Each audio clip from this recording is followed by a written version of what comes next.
Assalamualaikum warahmatullahi wabarakatuh. Perkenalkan saya Adelia Chandrika Ramadini, NIM 2405311000041.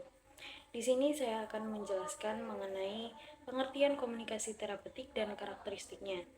Jadi, komunikasi terapeutik adalah komunikasi yang dilakukan secara sadar, terencana, dan bertujuan untuk membantu proses penyembuhan atau perbaikan kondisi klien, baik secara fisik maupun psikologis. Menurut Richard K. Thomas dalam buku Health Communication, komunikasi dalam konteks kesehatan bukan sekedar penyampaian informasi, tetapi juga membangun pemahaman dan hubungan yang mendukung perubahan perilaku pasien. Sementara itu, Dini Berry dalam Health Communication Theory and Practice menjelaskan bahwa komunikasi terapeutik berperan penting dalam menciptakan hubungan profesional yang efektif antara tenaga kesehatan dan pasien, yang berdampak langsung pada kualitas perawatan. Selanjutnya, karakteristik komunikasi terapeutik yang pertama yaitu berorientasi pada klien.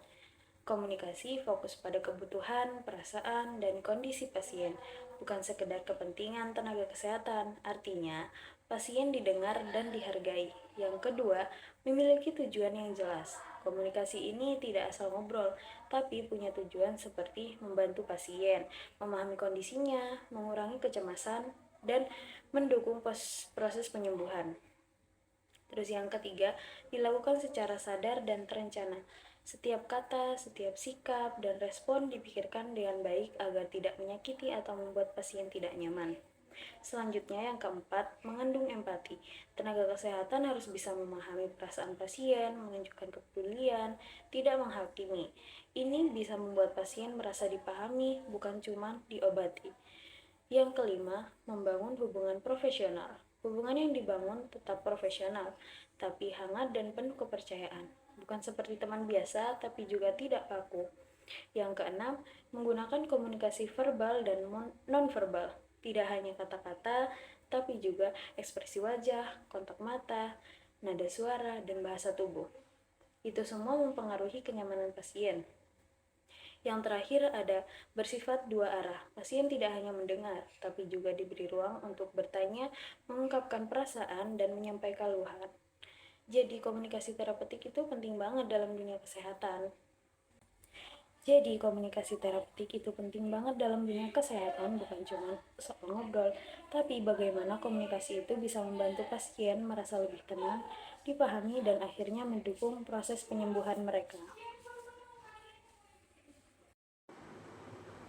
Pengertian komunikasi terapeutik. Komunikasi terapeutik adalah proses komunikasi yang dilakukan secara sadar, terencana, dan bertujuan untuk membantu individu seperti pasien atau klien dalam meningkatkan kondisi fisik maupun psikologisnya. Komunikasi ini biasanya digunakan dalam bidang kesehatan, seperti perawat, dokter, konselor, atau tenaga profesional lainnya dengan pasien. Fokus utama komunikasi terapeutik ini bukan hanya menyampaikan informasi, tetapi juga membangun hubungan yang mendukung proses penyembuhan. Apa aja sih tujuan komunikasi terapeutik? Tujuan komunikasi terapeutik tidak hanya sebatas berbicara, tetapi memiliki arah yang jelas, yaitu yang pertama ada membantu pasien mengekspresikan perasaan. Pasien seringkali mengalami kecemasan, ketakutan, ataupun stres. Komunikasi terapeutik membantu mereka untuk mengungkapkan apa yang dirasakan. Yang kedua, meningkatkan rasa percaya diri pasien. Dengan komunikasi yang baik, pasien merasa dihargai dan didengarkan sehingga kepercayaan dirinya meningkat. Yang ketiga ada membangun hubungan saling percaya. Hubungan antara tenaga kesehatan dan pasien menjadi lebih dekat dan terbuka. Yang keempat, membantu proses pemecahan masalah. Pasien dapat memahami kondisi yang dialami dan menemukan solusi atau cara menghadapi masalahnya. Yang kelima ada mendukung proses penyembuhan. Kondisi psikologis yang baik akan mempercepat proses penyembuhan secara fisik. Apa juga sih manfaat komunikasi terapeutik bagi pasien maupun tenaga kerja dan secara umum? Yang pertama ada bagi pasien. Yang pertama, merasa lebih tenang dan nyaman. Yang kedua, mengurangi kecemasan dan stres. Yang ketiga ada meningkatkan kepercayaan terhadap tenaga medis. Yang keempat, membantu memahami kondisi kesehatan. Yang kelima ada meningkatkan motivasi untuk sembuh. Lalu di poin kedua ada bagi tenaga kesehatan. Yang pertama ada mempermudah pengumpulan informasi pasien. Yang kedua, membantu menentukan tindakan yang tepat. Yang ketiga, meningkatkan kualitas pelayanan. Yang keempat, mengurangi kesalahpahaman dalam komunikasi. Yang terakhir ada secara umum. Yang pertama, menciptakan hubungan yang positif. Yang kedua, meningkatkan efektivitas perawatan. Yang ketiga, membantu tercapainya hasil pengobatan yang optimal. Teknik komunikasi terapeutik. Dalam praktiknya, komunikasi terapeutik memiliki beberapa teknik yang digunakan untuk mencapai tujuan tersebut. Yang pertama ada mendengarkan aktif atau active listening.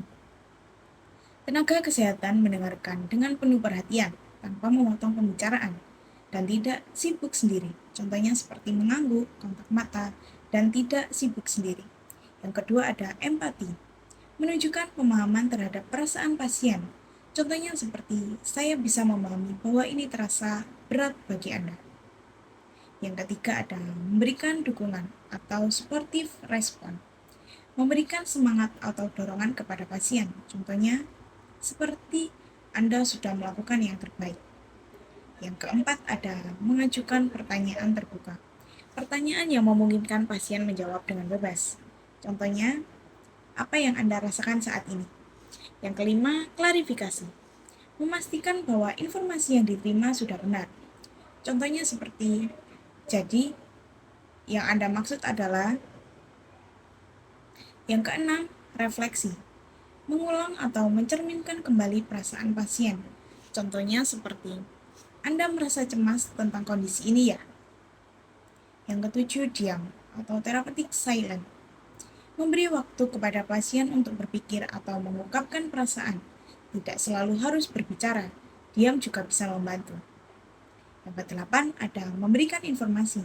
Menjelaskan kondisi atau tindakan secara jelas, agar pasien tidak bingung. Contohnya seperti, menjelaskan prosedur medis dengan bahasa sederhana. Yang kesembilan ada fokus, mengarahkan pembicaraan pada topik tertentu agar tidak melebar. Contohnya seperti, mari kita bahas lebih lanjut tentang keluhan utama Anda. Yang ke-10 ada memberi harapan realistis, memberikan motivasi tanpa memberikan janji berlebihan. Contohnya seperti, dengan perawatan yang tepat, kondisi ini bisa membaik. Halo semuanya, perkenalkan nama aku Gifthanks Karnapo Manalu. Dan pada kesempatan kali ini aku mau menjelaskan sedikit mengenai komunikasi terapeutik dan helping relationship. Yang pertama kita harus cari tahu dulu nih untuk pengertiannya. Kita sama-sama tahu komunikasi terapeutik adalah proses komunikasi yang bertujuan membantu individu memahami diri, mengatasi masalah, dan mencapai perubahan positif. Sedangkan helping relationship adalah hubungan profesional yang dibangun untuk mendukung proses tersebut. Proses tersebut dari komunikasi terapeutik. Selanjutnya, kita mau ngebahas tentang karakteristik helping relationship. Menurut pendekatan dalam buku Health Communication dan Health Communication Theory and Practice, hubungan ini punya ciri. Ada 4. Yang pertama, empati. Empati ini mampu merasakan apa yang dirasakan klien. Yang kedua, genesis, keaslian, yang dimana hal ini tidak dibuat-buat. Yang ketiga, ada respect. Respect atau penghargaan, menerima tanpa menghakimi. Yang keempat, ada trust atau kepercayaan. Klien merasa aman untuk saling terbuka.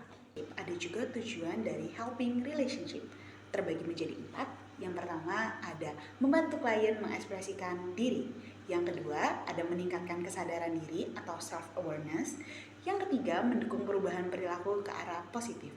Yang keempat ada mengurangi cemasan atau konflik batin. Nah, setelah materi yang panjang tadi, kita mau sama-sama tahu nih, peran dalam komunikasi terapeutik itu ada 3. Yang pertama, ada membantu klien mengubah pola pikir negatif. Yang kedua, ada fokus pada solusi dan rasionalitas. Yang ketiga, lebih aktif dibanding pendekatan Freud.